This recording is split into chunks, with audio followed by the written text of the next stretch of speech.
Sujata and kitchen health tips या YouTube चॅनलवर सर्व मैत्रिणींचे स्वागत आहे. चॅनलवर नवीन असाल तर सबस्क्राईब करा. पांढऱ्या तिळामध्ये कॅल्शियम तर मॅग्नेशियम आणि झिंक या घटकांसाठी उपयुक्त खनिजे असतात. मॅग्नेशियम हाडांच्या विकासासाठी आणि त्यांच्या मजबूतीसाठी सकारात्मक भूमिका मांडतात, तर झिंकाच्या पेशींना पुनर्निर्माण करण्यास मदत करते. स्वच्छ पांढरे तीळ नियमितपणे शांतपणे कॅल्शियमचं तर इतर महत्त्वाची खनिजे देखील फायदेशीर असतात. हाडे निरोगी आणि मजबूत आरामात पांढऱ्या तिळामध्ये फायबरचे प्रमाण देखील चांगले असते. हे फायबर शरीरातील कॅल्शियमचे पोषण सुरळीत ठेवतात आणि पचनक्रिया सुधारतात. पचन व्यवस्थित असल्यामुळे शरीरातील कॅल्शियम शोषण योग्य प्रकारे होते, ज्यामुळे हाडे मजबूत होतात. पांढऱ्या तिळातील फायबर्समुळे शरीराला पोषक तत्वे मिळतात आणि त्यामुळे हाडांचे आरोग्य टिकून राहते.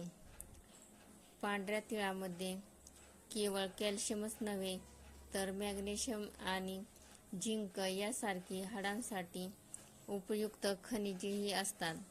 मॅग्नेशियम हाडांच्या विकासासाठी आणि त्यांच्या मजबूतीसाठी महत्त्वपूर्ण भूमिका बजावते, तर झिंक हाडांच्या पेशींना पुनर्निर्मित करण्यास मदत करते. यामुळे पांढरे तीळ नियमितपणे सेवन केल्यास केवळ कॅल्शियमच नव्हे तर इतर महत्त्वाची खनिजेही शरीराला मिळतात, ज्यामुळे हाडे निरोगी आणि मजबूत राहतात. पांढऱ्या तिळामध्ये असलेले तैलसत्वे शरीरातील कॅल्शियम शोषण्याची क्षमता वाढवतात. हाडे मजबूत करण्यासाठी कॅल्शियम शरीरात शोषले जाणे आवश्यक आहे आणि पांढऱ्या तिळामधील तैलसत्वे ह्या प्रक्रियेस मदत करतात. यामुळे पांढरे तिळांमुळे हाडांवर होणारा परिणाम अधिक परिणामकारक ठरतो. तसेच या तैलसत्वांमुळे सांधेदुखी कमी होते आणि हाडांचा नैसर्गिक लवचिकपणा कायम राहतो. पांढऱ्या तिळाचा आहारात वापर करणे खूप सोपे आहे.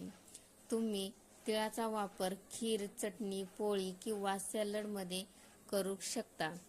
तिळाचे लाडू हा सुद्धा एक पौष्टिक स्वादिष्ट उपाय आहे. दररोज सकाळी रिकाम्या पोटी 1 चमचा पांढरे तीळ खाणे हा एक प्रभावी उपाय ठरू शकतो. तसेच तिळाच्या तेलाचा वापर मसाजसाठी केला जाऊ शकतो, ज्यामुळे सांधेदुखीपासून आराम मिळतो. असेच नवनवीन व्हिडिओ पाहण्यासाठी चॅनलला लाईक करा, सबस्क्राईब करा, कमेंट करा. धन्यवाद.